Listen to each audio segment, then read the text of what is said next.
Curving on the sidewalk in different parts of Miami and Fort Lauderdale, these AI-operated self-driving delivery robots have become quite the topic of conversation for people working and living in those areas. But how do they work? How do they know where to go? And how do people really feel about them? CBS News Miami's Anna McAllister joins us from Brickell tonight and answers all those questions. Serve Robotics deployed its first fleet of 5 robots in the city of Miami back in February, and now there are hundreds of them roaming the streets and the sidewalks. They're the delivery drivers who don't say much when they drop off your food. But despite their lack of conversational skills, these self-driving robots are taking over the streets of Miami. I find them a little bit annoying, inconvenient. I like the robots because if you didn't have the robots, you would have a million bicycle riders from Grubhub. Serve Robotics is one of the companies providing their AI-operated self-driving delivery robots for service in South Florida. Everything is fully integrated through the Uber Eats app. Once you get to the checkout page of the merchant, there is a toggle that as the consumer you have the power to turn on or off. If you leave it on, then you have the possibility of getting matched with a robot for your delivery. If you are someone that tips in advance, once you get that robot delivery, you do get that tip refunded to you. And there's no one operating these robots.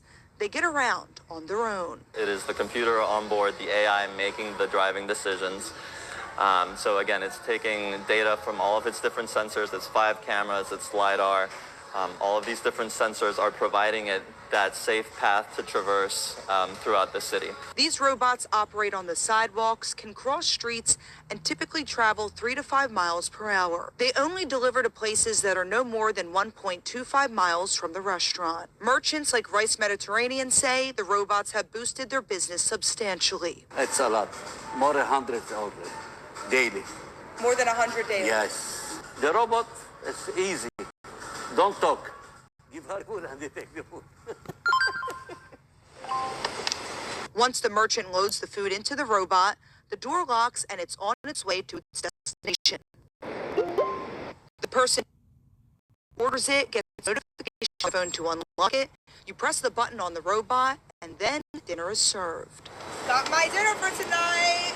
Yay! And it's so warm. The Serve robots operate off an 18-hour battery, and when you see them congregated together, they're still on the clock. When you see these robots just hanging out at the corner of a street, just know they aren't stuck, they're idle. They work for 12 hours a day, and they're just waiting to get the call for their next delivery. They're the delivery drivers of the future, but they're here today, despite mixed feelings about their existence. They congest the sidewalk. I like them. I don't think they've gotten in the way. The more robotic and new age we get, that's just what's going to be. And if these robots do get stuck, there is an operator who is alerted to help them get out of that situation. And to learn more about these robots, you can check out this story on our website, cbsmiami.com.